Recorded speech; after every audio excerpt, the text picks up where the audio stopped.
7 सीटों पर उपचुनाव होने हैं और उसको लेकर आज महामंथन हुआ। महामंथन के बाद पीसीसी चीफ क्या कह रहे हैं आपको दिखाएंगे।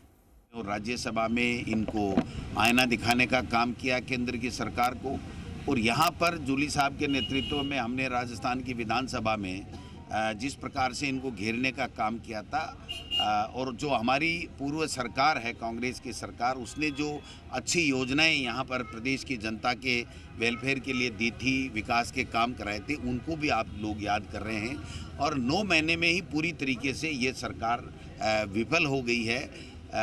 तो ये सारी चीज़ें हम कार्यकर्ताओं में बताएंगे और चर्चा की हमने, और आज हमने तय किया है कि हमारे प्रदेश के प्रभारी और जिला अध्यक्ष प्रत्येक मंडल के अंदर 7 दिन के अंदर अंदर प्रत्येक मंडल में 7 विधानसभा में 77 जो मंडल है उन 77 मंडलों में स्वयं जा कर के और मंडल के पदाधिकारी और कार्यकर्ताओं के साथ में चर्चा करेंगे, कांग्रेस पार्टी के संगठन को मजबूत करेंगे और वो जो सुझाव ला करके देंगे उसके हिसाब से प्रदेश कांग्रेस कमेटी हम कहेंगे। हमारे प्रभारी रंधावा साहब ने आज हमें जो है यहाँ पर उपचुनाव में किस प्रकार की तैयारी करने हैं इनका मार्गदर्शन रहा है, और हमारी हौसला अफजाई करने का काम इन्होंने किया है। संगठन को जो गाइडलाइन प्रभारी जी ने दी है उस संगठन के काम करेंगे, और मैं स्वयं और हम सब लोग जल्दी ही कार्यक्रम बना करके इन तमाम जिलों के अंदर भी बड़े कार्यक्रम भी करेंगे, पूरी तैयारी के साथ में जाएंगे। और इतना कहना चाहता हूं कि जो कार्यकर्ताओं का उत्साह और जो लोगों का फीडबैक आ रहा है इस पर्ची सरकार के फेल होने के बाद में, उससे 7 की 7 सीटों पे जो है वो बीजेपी शून्य रहेगी और कांग्रेस पार्टी दमदारी से चुनाव लड़ेगी और चुनाव जीतेगी। सर, राहुल गांधी के खिलाफ जो बयान दिए जा रहे हैं, क्या उस पर भी कोई विचार हुआ? 100% विचार हुआ है। हमने अभी घंटे भर ये तय कर लेंगे कि कल करना है या परसों करना है। एक बहुत बड़ा कार्यक्रम प्रदेश कांग्रेस कमेटी की तरफ से किया जाएगा और उसके बाद में प्रत्येक जिलों में कार्यक्रम होंगे और संगठन के नीचे स्तर तक जिस प्रकार की ऊंची मानसिकता, आपराधिक बयान और जो घृणित राजनीति भारतीय जनता पार्टी ने अपने लोगों से कहलवा करके चालू की गई है, उसका हम निंदा करते हैं, घोर विरोध करेंगे। और हमारे नेता खड़गे साहब ने, अध्यक्ष जी ने जो प्रधानमंत्री जी को चिट्ठी लिखी है, उम्मीद करते हैं कि वो इस चिट्ठी का संज्ञान लेंगे, लेकिन जैसी उनकी आदत है उसके मुताबिक वो किसी तरह की चिट्ठी नहीं, उन्हीं प्रधानमंत्री जी और बीजेपी की और 100 के ऊपर ही इस तरीके के बयान आते हैं, वरना 2-3 दिन हो गए। अगर उनकी सह नहीं होती, वो इससे इत्तेफाक नहीं रखते, तो उनका खंडन अब तक आ गया होता।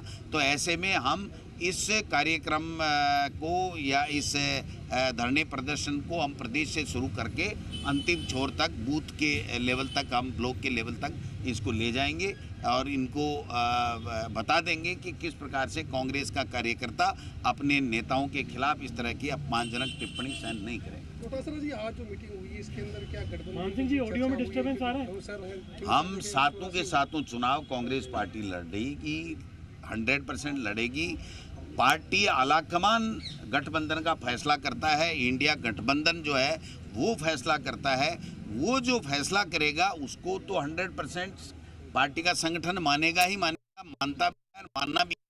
बट हम लोग, हमारी तैयारी जो है वो 7 चुनाव में कांग्रेस पार्टी के लड़ने की। मुख्यमंत्री जी कह रहे हैं 1 लाख नौकरी इस साल में दे देंगे और 41,000 दे चुके हैं। उनको कोई पर्ची पकड़ा देता है और वो बोल देते हैं, उनको खुद को ही पता नहीं है कितनी दे दी उन्होंने।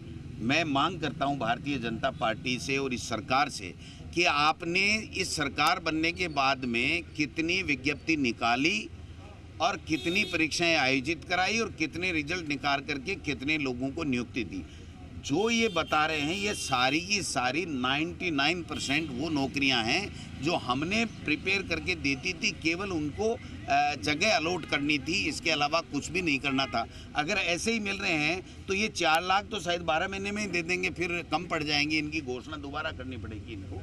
तो इनकी कथनी और करनी में फ़र्क है। ये केवल थोती वाई करना चाहते हैं, लूटना चाहते हैं, इसके अलावा कुछ भी नहीं। सर, बीजेपी के नेताओं का आरोप है कि आपकी सरकार जो राजनीतिक देशवश जो मामले दर्ज कराए थे उनकी समीक्षा करके, रिव्यू करके वापस लेगी। क्या राजनीतिक देशवश थे वो सभी मामले?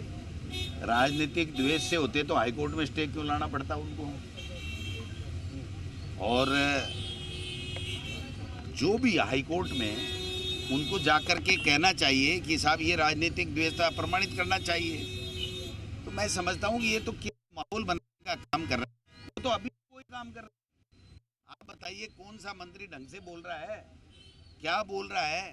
देवनानी जी क्या बोलते हैं, कहाँ कहाँ बोलते हैं कि कैसे दंगे हों, कैसे धार्मिक उन्माद फैले, कैसे मारकाट मचे, यही तो काम कर रहे हैं। इसके अलावा क्या कर रहे हैं? क्या बोला उन्होंने जोधपुर में, क्या कोटा में बोल रहे हैं, क्या दूसरी जगह जाके बोल रहे हैं?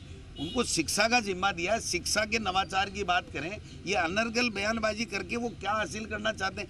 केवल धार्मिक उन्माद ही तो फैलाना चाहते हैं, इसके अलावा क्या है उनके पास? एक रिपोर्ट सौंपी है मुख्यमंत्री जी को आरपीएससी के पुनर्गठन को लेकर।